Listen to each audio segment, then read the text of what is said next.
Сиз азыр ошондо мага немеден байланышып атасыз, эми мындай ачыгын айтыш керек да, түрмөдөн. Туурабы? Клиент недоступен. Оставьте голосовое сообщение.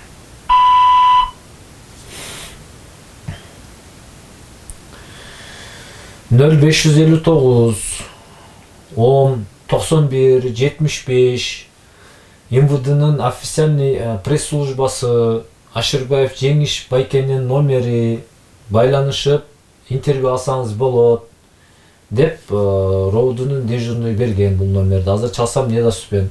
2 жыл Садыр Жапаров менен бирге отурганмын. Ал киши мени жакшы тааныйт. 2 жыл бирге түрмөдө отурганбыз. Ал жигит мынтип айткан.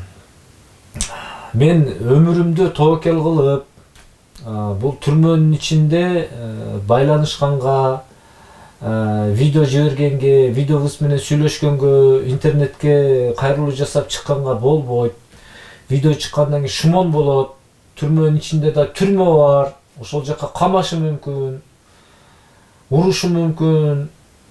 Мүмкүн өлтүрүп коюшу мүмкүн деп акыркы коштосоор сөздөр бардыгы менде WhatsApp'та жазылуу.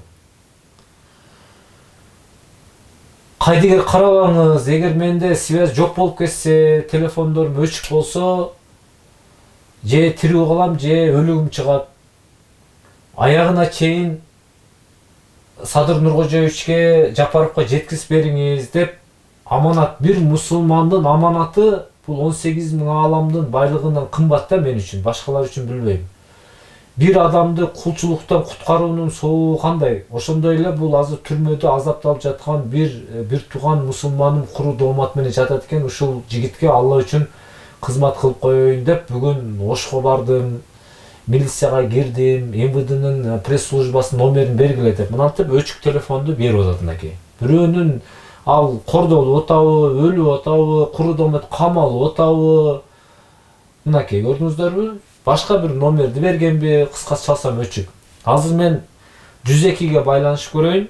102ге байланышып, не үчүн атайын МВДнын официальный пресс-службасынын номерин бербейсиңер? Неге ал менден качат?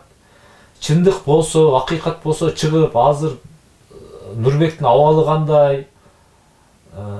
Алты саны аманбы? Мындай ошол боюнча мен маалымат алгым келет. Кандай болуп чечилет, кандай кылсам мен Садыр Жапаров жеткиземин, кандай кылсак ушул бир мусулмандын муктаждыгын мындай чечип алабыз деп мен Алла үчүн, акырет үчүн колумдан келгенче азыр журналисттик иликтөөнү жүргүзүп жүрөм туугандар. Өтө кыйын болуп атат. Эч ким маалымат бербей атат. 102ге байланышта мына.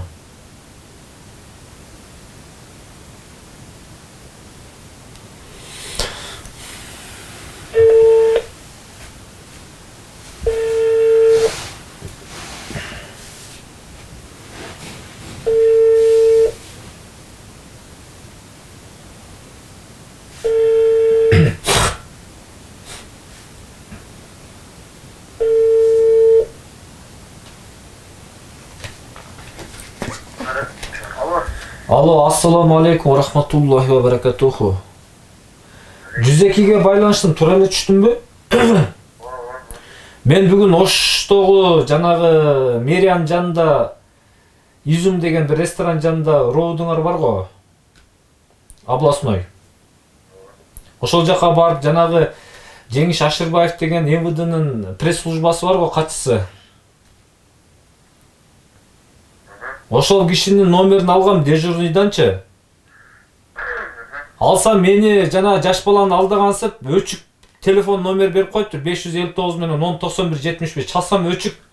Мен ал кишини таба албай жүрөм. Кече Салмоорбек уулу Нурбек аттуу жараныбыз Бишкектен Молдовановка номер 1 мекемеден түрмөдөн жардам сурап кайрылуу жасаган видео бүгүн соц тармакка чыккандан бери ал баланын телефону өчүк. Абалы кандай, ошол боюнча маалымат алайын десем качып жүрөт, номерин же бербейт. Азыр айлабым кетип 102ге чалыптам мен. Ошо кишинин Ашырбаев Жеңишбектин номерин бере аласыздарбы? Же мен барайынбы азыр ошо айткан жериңиздерге? Сиз каерден чалып атасыз? Мен азыр Кара Суудан чалып атам. Бул Карасууга түшпөдүңүз да, Карасуу болду. Жок, Кара Сууга түштүм. Улап бербейсиздер, ошко сурап бербейсиздер, токтоп номерин. Бере албайбыз, башка эме кыла албайбыз. Бирок эртең күндүзү барып туруп ошо эмелерге кайрадан кайрылышыбыз мүмкүн. Биз ал жөнүндө эч бир маалыматтан бере албайбыз, улаптан бере албайбыз. Эч кандай жардам көргөзө албайсыздар, кыскасы. Бере албайбыз, Макул, рахмат. Тынч болуң.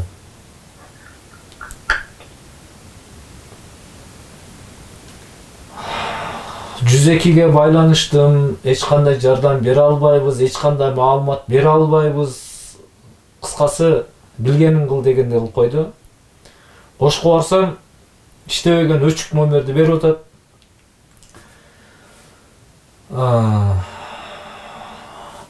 Азыр бул жигит боюнча көптөгөн информациялар бар, эми аны Алладан башка эч ким билбей турган жерде сакталып турат. Бир гана Алла билет, бир өзүм билем. Ошондой жерде сакталып турат. Ал акырын бир-бирден Кудай буйруса калың эл журтка чыгат. Шайлоодо мен баардык маселени чечемин, мен кыйратамын деген депутаттар көрсүн, президенттер көрсүн, СНБнын төрөгасы Ташиев мырза көрсүн. Кыскасы, колумдан келгенче Алланын каалоосу менен дуа кылып аракет кылам. Бир Алладан, экинчиси мен бир бечара, бир жөнөкөй, бир Алланын кулу катары себепкер болуп, мүмкүн ушул маселе оңунан чечилип калар деген үмүттөмүн.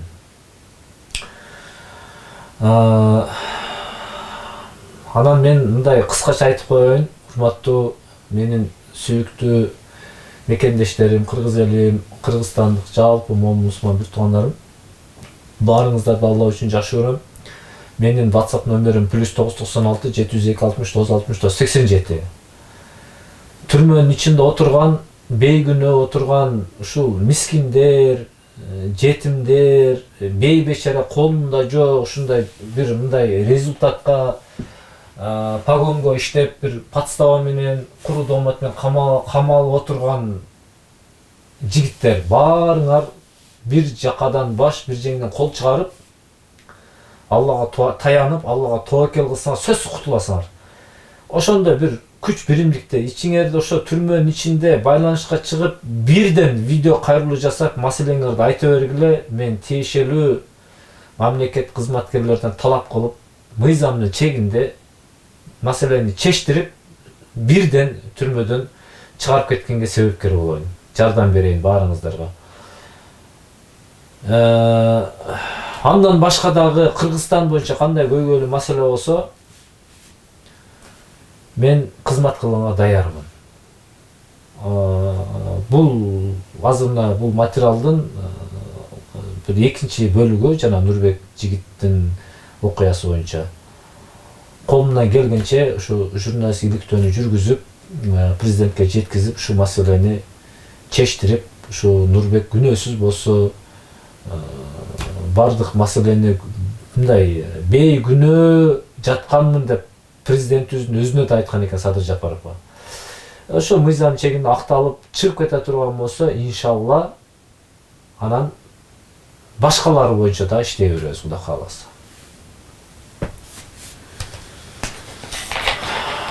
Bismillahirrahmanirrahim.